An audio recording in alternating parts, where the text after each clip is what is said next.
Hi guys, how you doing today? So today I'm going to share with you some basic skincare tips to make your skin look radiant and glowy. Just basic do's and don'ts that are going to take you a long way. And if you are already following a good skincare routine, well, this is just going to aid that whole process and make your skin looking really good.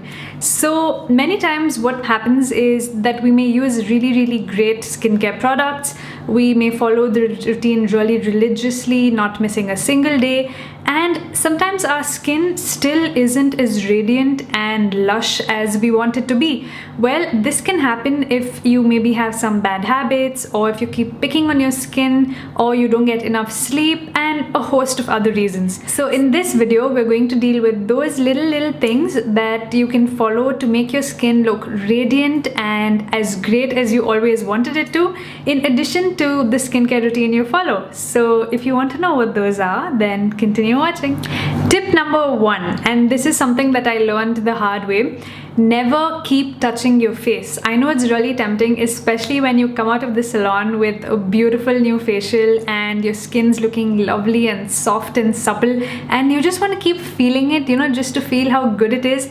But stop doing that, because our hands are dirty. We keep holding our phones, we touch the remote control or anything, and just germs accumulate on our hands, and every time you touch your face, you're transferring those germs onto your skin. So why unnecessarily add more germs than there already can be on your face? So stop picking your face immediately and you will notice a drastic change in your skin.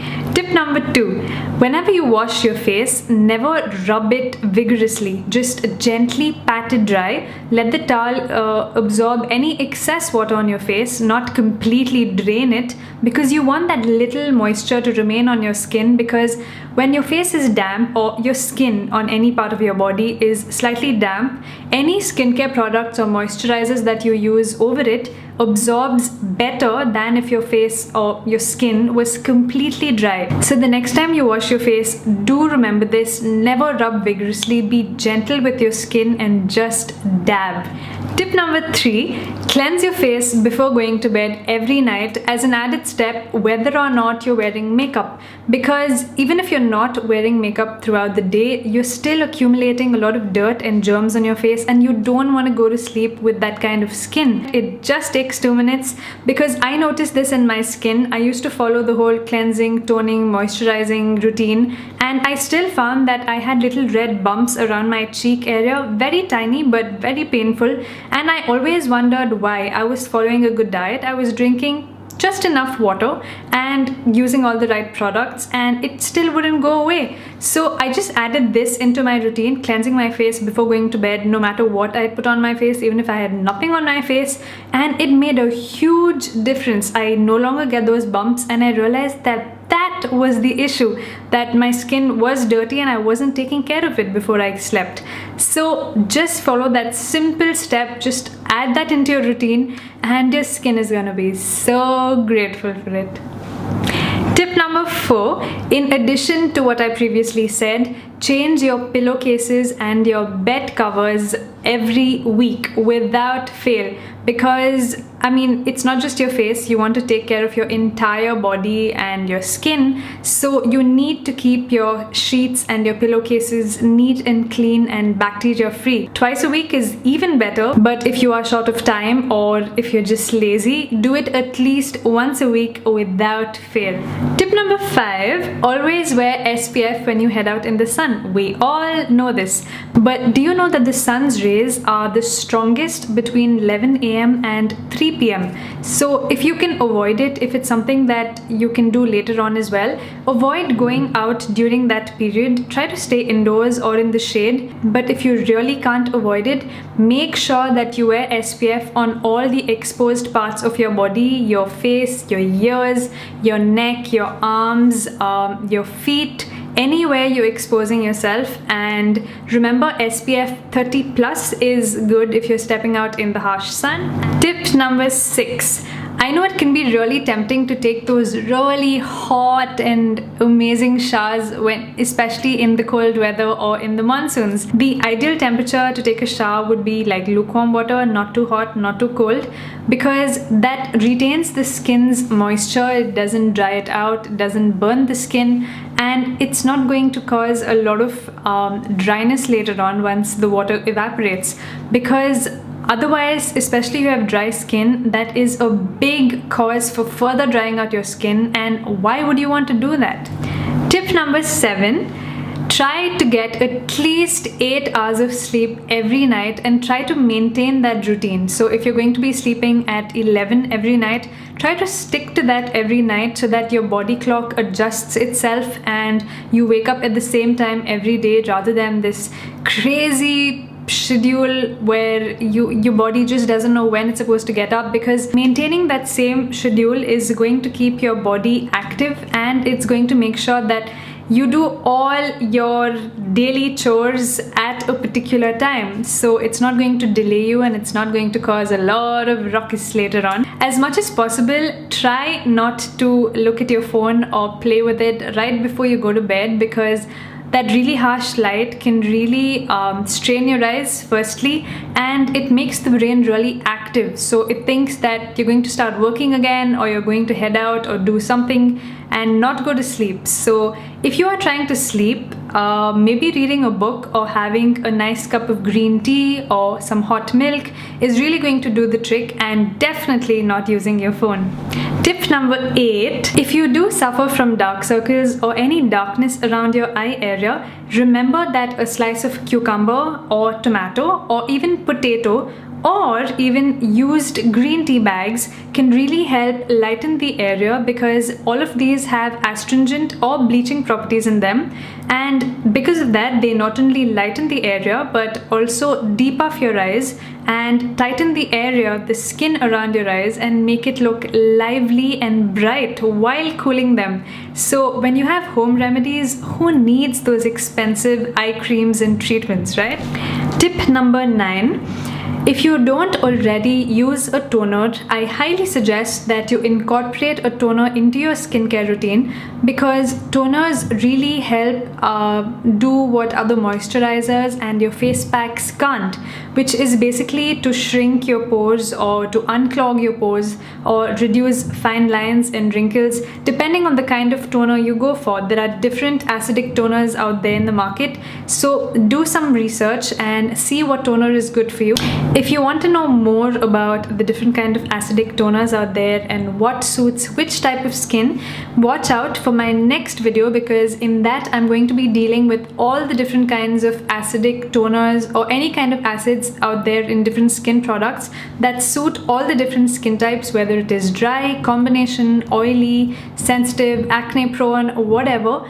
And it's going to be really in depth, so I will explain to you what acid does what for your skin. So if you're interested in that, then watch out for my next video.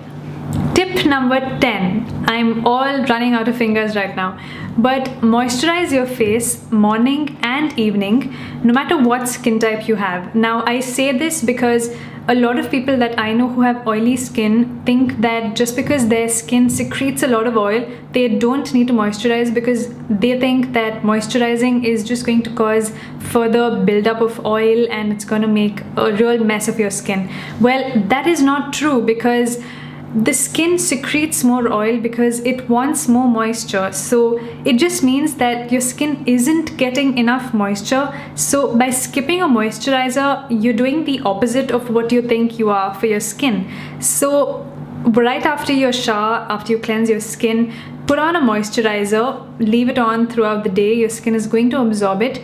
And in the evening, after you cleanse your face, put on another moisturizer on your face, and your skin is really going to start changing. You're going to really be able to notice the change in your skin. And if you think that, okay, a moisturizer is too heavy for your skin, if you have an oily skin type, go for a gel kind of formula instead of a cream, because that is going to be lighter in texture for your skin. And while it moisturizes, it's not going to clog your pores. Tip number 11. Coconut oil, as you know, or if you don't already know, is amazing for your skin or your hair or any kind of thing. Coconut oil has a billion uses. Just go on Google, just type benefits of coconut oil, and you are going to be flooded with the different benefits of coconut oil. So you can use coconut oil on your skin as well, like a moisturizer. But if you find that it's too oily and it's just going to cause a big mess on your pillowcase, or if it's just not going to absorb fully and you can't really step out in it, you can put a few drops of coconut oil into your daily regular moisturizer, and you're going to get the benefits of coconut oil without too much of that grease. So try that the next time if you think that your moisturizer is just not moisturizing enough. And like I said, whether you have oily skin or not, adding coconut oil is not going to cause further damage to your skin. On the contrary, it's going to really moisturize your skin, make it soft, supple, very young and radiant looking, and you are going to thank me the next time you use that. Tip number 12. Whenever applying anything under your eyes, try and use the ring finger and not the other fingers, because the ring finger, as you know, is the weakest among all the fingers we have, and hence it's going to apply little pressure. But even then, try and use as little pressure as possible. Try and do a dabbing motion under your eyes rather than a rubbing one, because that's going to really protect the delicate skin under your eyes, and you won't have to kick yourself once those lines and wrinkles start to form. Tip number 13. Drink lots of fluids, whether it's in the form of water, juices, or anything, tender coconut, whatever it is, any kind of fluid. Try and keep yourself hydrated throughout the day, because that can really show through in your skin in making it look more radiant and glowy and nourished. So if you suffer from dry skin especially, this is a must for you. But even otherwise, we all need to drink lots of fluids to keep our bodies and our skin well hydrated. Tip number 14. If you do use a lot of makeup brushes, you need to keep them clean, wash them regularly to keep them free from germs and dirt and all that makeup buildup. Because if you keep applying the same brush on your face while it's dirty, you're going to contribute and make matters with your skin worse. So stick to 1 day per week to do it, and clean your brushes every week without fail to keep your brushes and your skin clean and healthy, and not cause any further damage to your skin that isn't already contributed with all the different pollutants out there. Tip number 14, exfoliation. Now, I'm sure we all exfoliate, it's part of our skincare routine now, but I'm not talking about just your facial skin. You need to exfoliate the entire body, because you need to renew those cells, get rid of the dead cells, and exfoliation is the only way to do so. The exfoliator I like to use for my skin is this one by Soap & Glory. It's called Flake Away, and this is a sugar scrub which dissolves as you rub it into your skin, and it really leaves your skin feeling smooth and silky and really well nourished. You don't even need to go to the salon for this. You can just do this at home. My last tip is that don't change beauty products ever so often. Wait at least 3 weeks before you change your product, especially skincare products, because when you keep frequently trying out new products, it's all chemicals. Obviously, it's going to really throw off your skin's pH balance, and it's going to cause a massive breakout. Your skin is going to be protesting against all those different products you're putting on it, and it's going to cause a lot of trouble for you later on. So if you do want to try out new products, and I know there's a lot out there in the market coming out every single day and it's super tempting, just wait a while, 3 weeks to be specific, so that your skin adjusts and then readjusts to something else, and you're still going to be able to try all those wonderful products out there while keeping your skin looking radiant and fresh. And those were all the tips that I had to share with you. I hope you found it useful, and if you did, you know what to do. Thumbs up so that I know I can come out with videos like this and you're going to enjoy them. Subscribe if you haven't already, and I'll see you in my next one, guys. Thank you so much for watching. Bye!